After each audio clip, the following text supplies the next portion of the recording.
All right, guys. Thanksgiving Day football is over, and now we have to find things to be thankful for. So, as Seahawks fans, let's just start as that, as a Seahawks fan. So, the Seahawks fans watching this video can get behind this as well. I think we can all be grateful for, of course, the Buffalo Bills. That loss by the Cowboys today, at the hands of Buffalo, has pretty much removed them from the wild card. I don't think we have to even give them consideration as a potential wild card team. They are now 6-6, and they are either going to win their division, their crappy division, or they are going to not make the playoffs. There's no real wild card hunt for them.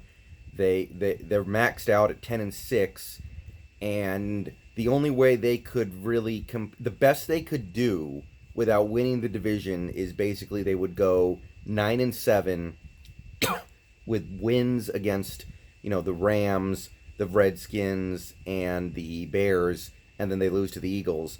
9-7, I think because of common opponents, we would have them beat. So if we both went 9-7, which would require them to win outside of the Philly game, and then us to lose out, we would still be on top of them.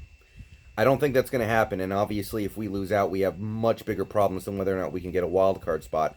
But that is one less team to think about. So thankful for the Buffalo Bills today.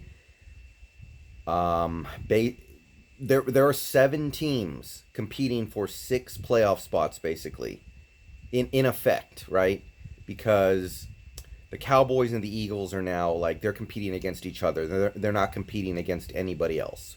We don't have to think about them. They're going to fight it out for the division, and whoever doesn't win the division is just done. All right. Unfortunately, that's all we got today. The Falcons, they fought hard. They played good on defense through a good chunk of that game. Eli Apple did everything he could to hand the game to the Falcons. The Saints special teams did everything they could to screw the game up at the end, but the Saints won, and that head-to-head loss is going to come back to haunt us hard because we had every opportunity to win that game in Seattle in Week 3. Saints were starting their backup quarterback. They were the dome team playing in bad weather. That loss is going to haunt us now because we have the same record. We are going to be cutting it close down the stretch here if we actually want to get the number 1 seed. But we did not get help from the Falcons today. And the Bears are still technically alive. I maintain that their 7th loss is inevitable because they still play the Packers, they play the Vikings, they play the Chiefs.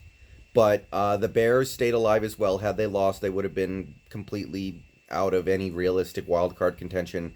So basically, as Seahawks fans, we can just be thankful for the Bills. Not only did they beat the Cowboys, by the way, but they pretty much buried whatever chance Dak Prescott had at winning MVP. We are now officially in a 2-man race between Lamar and Wilson. I don't even know who else is worth discussing at this point. As a gambler, I want to issue my thanks to myself for sleeping in too late and not being able to bet on the Bears game because I would have missed my bets on that game.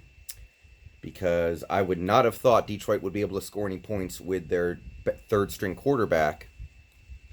And I want to also be thankful for the Saints for at least, if they're going to win, winning by 8. Because I had multiple bets tied up in Saints -7. Cha-ching. Oh, and double thankful to the Buffalo Bills. Because I had the money line. I had the money line fat. And they were big underdogs today for some reason. I didn't understand why at all, but my pocketbook benefited from it. So, a lot to be thankful for today. Even not as a Seahawks fan, even as just a fan of the NFL who likes to make these games more interesting.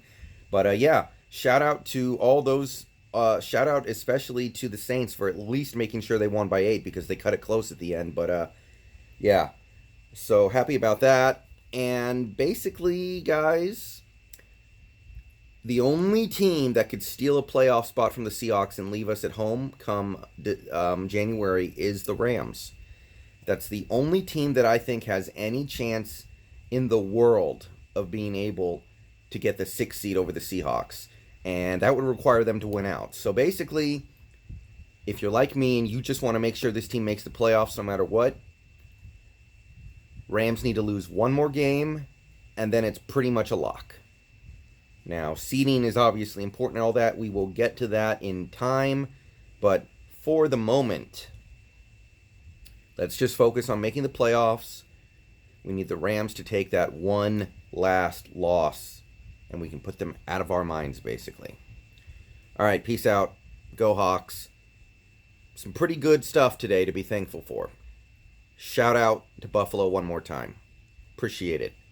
All right, see you later.